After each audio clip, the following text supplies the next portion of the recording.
Star Wars. Lucasfilm reportedly relying on The Mandalorian to revive interest in the saga.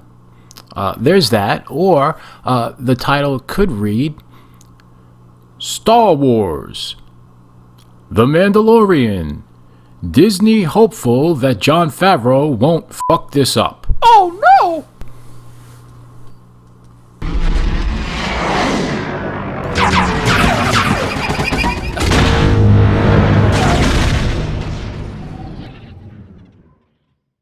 How's it going, everybody? This is Phil. It looks like, well, at least according to this, that Disney and Lucasfilm are putting a lot of faith and pinning a lot of their hopes on whether or not The Mandalorian is going to really be something that gets the fans back into Star Wars and gets everybody, for the most part, back on the same page.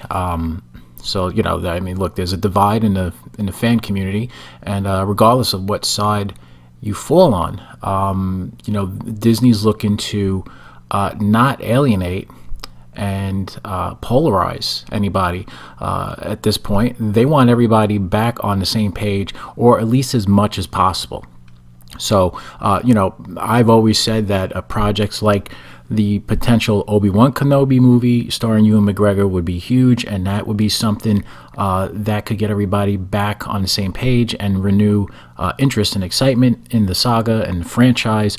Something like The Mandalorian, even though it's produced for television, that doesn't mean that it cannot reinvigorate and solidify a fan base, bring everybody back together. And you look at what's happened in the last several months is that not only have people lost interest, they've jumped ship and they've bailed on the franchise entirely.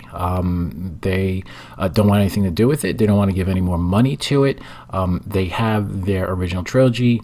They have their prequel trilogy. They have the Clone Wars, and they're sticking with that. And they are done. They've cashed in their chips. So what this show, Disney hopes, what this show does, and what they're aiming to do is, once again, give us that classic Star Wars feeling, a feeling of adventure, a feeling of sound story-making decisions, and putting something on the screen that people can really get excited about.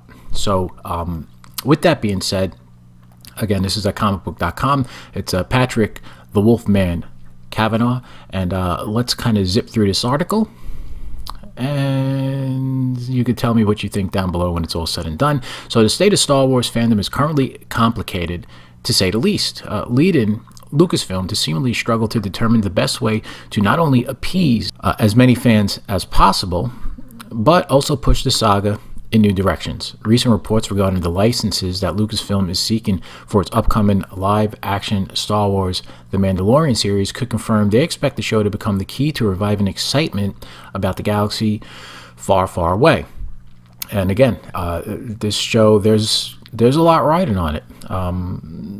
Just because of the state of Star Wars, and nobody really now is looking for Episode 9 to reinvigorate anything. They're looking for it to kind of close the door on the sequel trilogy and to move forward. I know that's how I feel, and I'm sure there's a lot of people who really feel the same way. Now, look, I'm looking forward to Episode 9, and the fact that I just can't wait to see the kind of train wreck, and how they can possibly follow up The Last Jedi.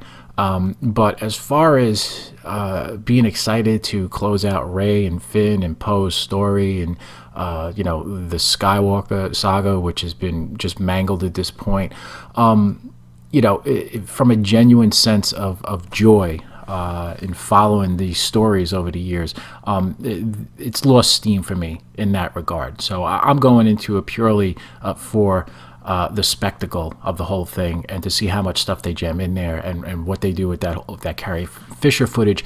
That's where I'm at as far as Episode 9 is concerned, and stuff like The Mandalorian. And I still believe there will be an Obi-Wan Kenobi movie at some point. These are the things that excite me. The rebirth of the Clone Wars, that coming back, that excites me. So according to The Blast, which we've all been having with all this Star Wars information coming out. Lucasfilm recently filed a number of trademarks for toys, games, handheld units. That's hot.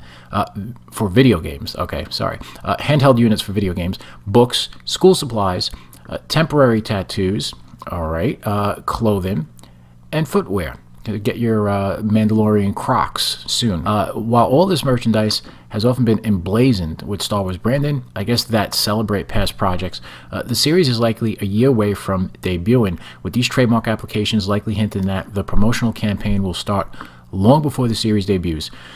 Given the mixed reactions to most Star Wars offerings of the past year, and with Star Wars Episode 9 still 14 months away, The Mandalorian could help get Lucasfilm's fan base back on track. Let's just scroll up a little bit here.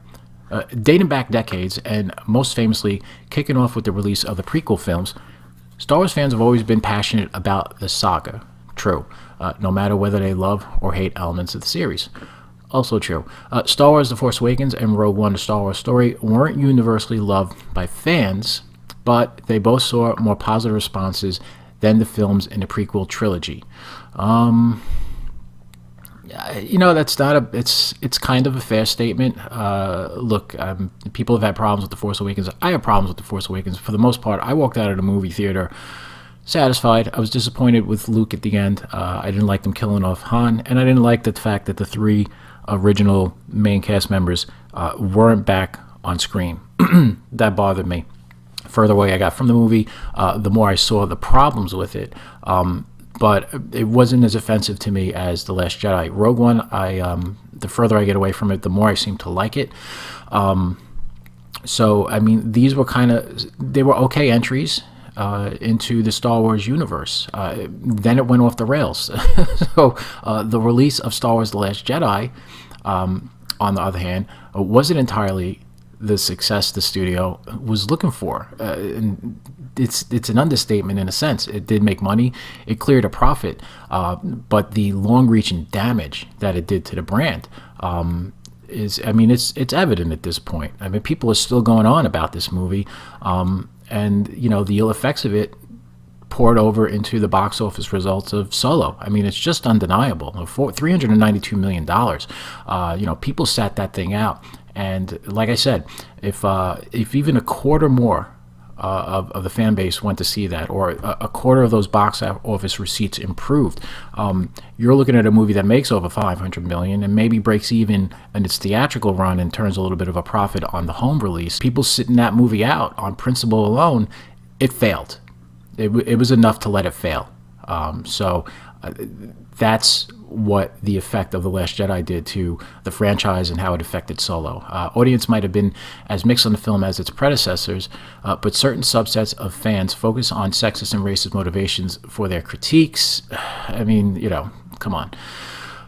Some of that was there, but those are trolls. That's not the majority of people that have beefs with this movie, for those reasons, which inadvertently lumped all critics of the film in with hate groups. Well, there you go, is what I just said. This is almost like somebody took Patrick Kavanaugh's account and wrote an article, because he seems very, very measured in his take on this whole situation.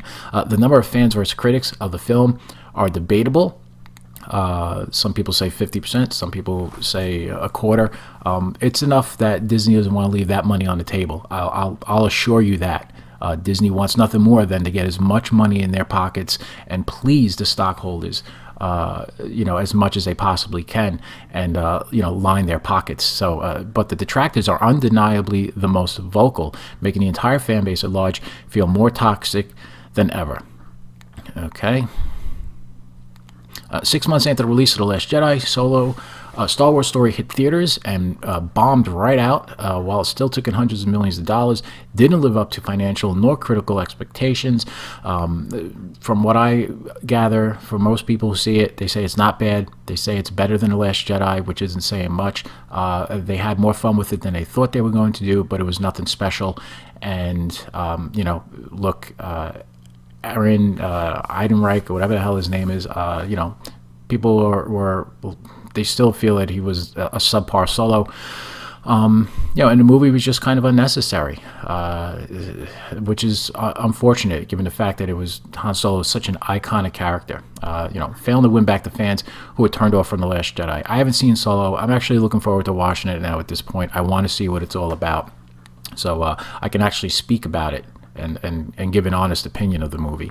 Following the relatively successful response to Rogue One, The Mandalorian could be the first opportunity Lucasfilm has had in 3 years to deliver audiences something that pleases fans new and old alike, while also being the first live-action series set in the Star Wars universe, which is something George Lucas intended to do for a long time, and it was just a matter of getting production costs down. He wanted to shoot these episodes of the series that he was planning and get it to about $1 million an episode. This was back in the day, and just the cost of effects weren't possible back then. And now you look at something like The Mandalorian and, what streaming networks have opened up with as far as short-run television shows. I mean, Lucas was trying to do 26 or 24 episodes for $1 million a pop. Now they're going to do 10 episodes, $10 million a pop. So, I mean, the budgets have gone up, and the episodes have come down. And, this show is going to have a pretty big budget for what it's going to be doing each episode on that streaming service. So, anyway, stay tuned for details about Star Wars and Mandalorian. And do you think Lucasfilm can reinvigorate the franchise with the new series? Let us know in the comments down below. Or, the Wolfman's looking for somebody to hit him up, so hit him up if you want, or you can just stay here and talk about it. He's on Twitter, and he talks about horror too. So anyway, this wasn't one of those snarky kind of articles that we've come to expect from Patrick Kavanaugh. It was more of a legitimate take and kind of a what if that's going on with Lucasfilm and Disney and Star Wars as far as that's concerned. So now look, do I think The Mandalorian can revive interest in the saga? I mean, I'm always interested in Star Wars. My interest in the saga proper, the Skywalker saga, has taken a massive hit. Episode 9, like I said, I'm just looking for it to close out. I still believe that there's plenty of great Star Wars to be had. This is a vast universe. There's a lot of characters that can be introduced. There's a lot of characters in the expanded universe that you can go back and bring their stories into the official canon. And look, there's also characters that can be created and stories that can be told. There's a lot there. It's a franchise that's rich with history and potential.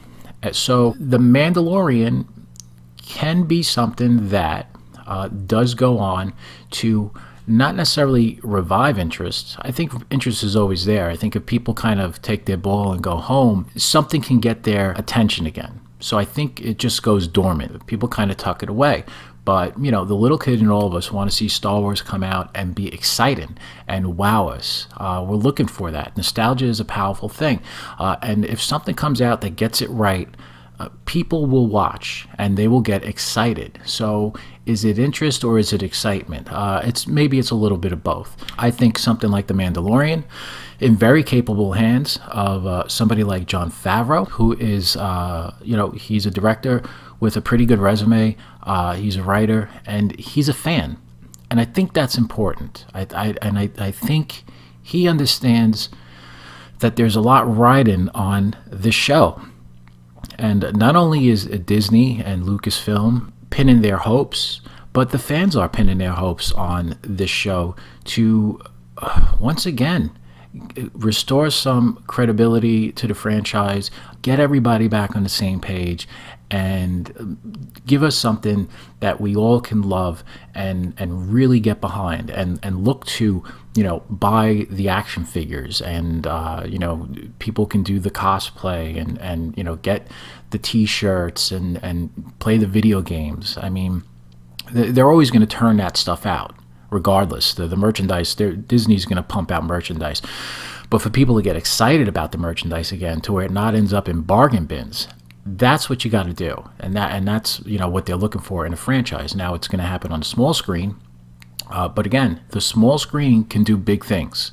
And whether or not you subscribe to the service, if this is good, people are going to watch. And, in this day and age, not everybody watches Netflix shows and they subscribe to Netflix. So people will find a way to watch The Mandalorian. And the bottom line is, if The Mandalorian does enough right, it has to do more than enough right.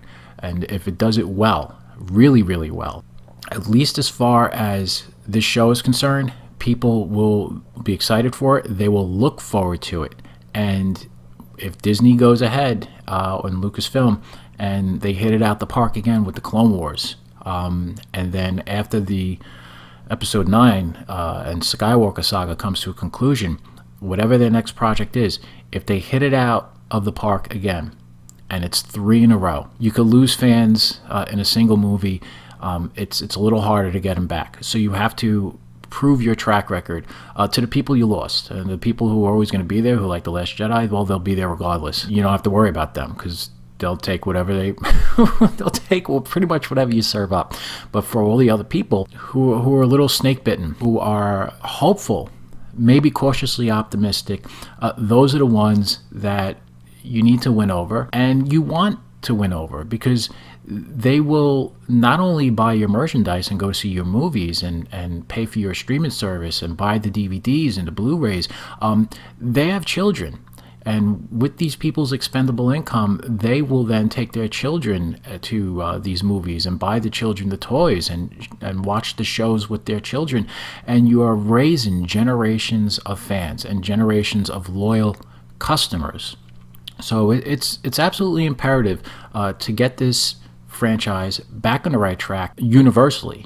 And for Disney to do that, this could be a massive step in the right direction. Now, the images that we've seen so far look pretty cool, at least that one image of the Mandalorian. I'm not concerned with whether it's a male or female. I think if it is a female, it's not going to be a Mary Sue like it was for Rey, because the Mandalorian will be an established warrior, an established fighter, and it's a character that's already coming in with the skill set. It's not a character that necessarily things that just happen to and all of a sudden they become a Mandalorian by the 10th episode.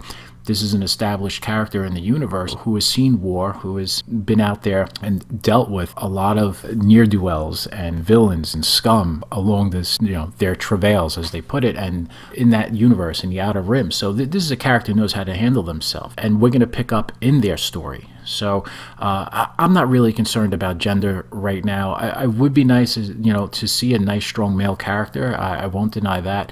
But I'm not going to let that what that could potentially be hinder my enthusiasm and excitement for this project. I'm looking forward to it. I'm hopeful it's going to be great, and I do hope as a fan that it gets everybody excited and interested for Star Wars once again. That's what I want. That's what I can't wait to see again.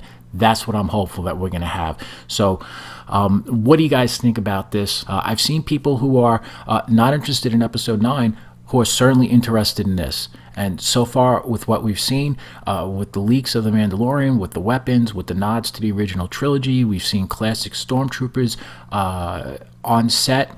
Look, it looks like they're doing a lot right, and hopefully Jon Favreau gets it. We have Dave Filoni, who's on board with this project, which, I mean, if that doesn't make you feel good, I don't know what to tell you. And there's some interesting choices as far as directors are concerned. So again, there's a lot of talented people working on this project. I think Disney has reason to be excited about what this could potentially mean, and I think the fans should feel hopeful and excited about the potential of what a franchise reinvigorating show this could actually end up being. So anyway, guys, again, let me know what you think down below.